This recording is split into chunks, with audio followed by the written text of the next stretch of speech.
ಸಚಿವರಾಗಲಿ ಏನೇ ಇರಲಿ, ನಾನೊಬ್ಬ ಕರ್ನಾಟಕದ ನಾಗರಿಕ ಅನ್ನೋದು ಮೊದಲ. ಇವತ್ತು ಬಾಂಗ್ಲಾದವರು ಅಲ್ಲಿಯವರು ಇಲ್ಲಿಯವರು ಬಂದು ನಮ್ಮ ದೇಶದ ನಮ್ಮ ರಾಜ್ಯದ ಜನರು ಓಡಿಸೋದು ಶುದ್ಧ ತಪ್ಪು. ನಾ ಆಗಲೇ ಮುಖ್ಯಮಂತ್ರಿ ಪತ್ರ ಬರ್ತೀನಿ, ಸಂಬಂಧಪಟ್ಟವ್ರಿಗೆ ಹೇಳಿ ಯಾವುದೇ ಪರಿಸ್ಥಿತಿಯಲ್ಲಿ ಹೊರದೇಶದವ್ರನ್ನ ಇಮ್ಮಿಡಿಯೇಟ್ಲಿ ಇಲ್ಲಿಂದ ಹೊರಗೆ ಹಾಕುವಂಥ ಕ್ರಮವನ್ನು ಸರ್ಕಾರ ತಗೋಬೇಕು.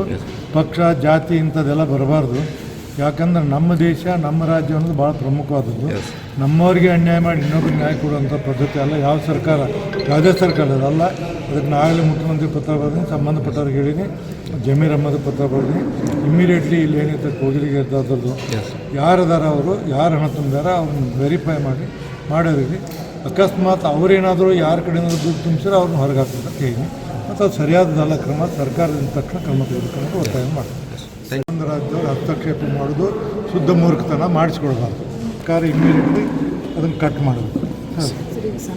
ಮರ್ಯಾದೆ ಹತ್ಯೆ ಆದಂಥದಕ್ಕೆ ಇವತ್ತು ಮುಖ್ಯಮಂತ್ರಿ ಹೇಳ್ಯಾರ, ಅದಕ್ಕೊಂದು ಕಡ್ಡಾಯವಾದ ಒಂದು ಕಾನೂನು ತರ್ತು ಅಂತ ಹೇಳ್ಯಾರ.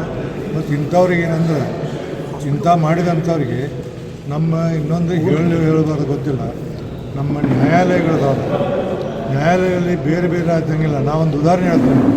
ನಾನು ಇಸ್ರೇಲ್ಗೆ ಹೋಗಿದ್ದೆ ಒಂದು 15-20 ವರ್ಷ.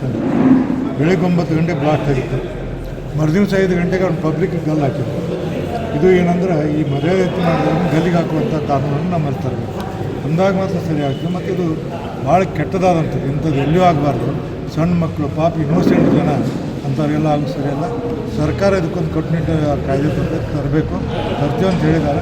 ಬರುವಂಥ ಅಧಿವೇಶನ ಅಂಥ ಪ್ರಸಂಗ ಬಂದಾಗ ನಾನು ಸೇರಿ ಸರ್ಕಾರವು ಕೈ ಜೋಡಿಸಬಾರ್ದು. ಯಲ್ಲಾಪುರ ಹತ್ಯೆ ಅದು ಭಾಳ ನೋವಿನ ಸಂಗತಿ.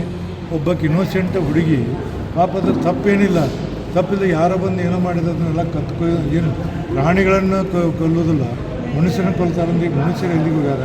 ಇದು ಇವೆಲ್ಲ ಖಂಡನಾರ್ಹವಾದದ್ದು, ಇವನ್ನೆಲ್ಲ ಖಂಡಿಸ್ತಾರೆ.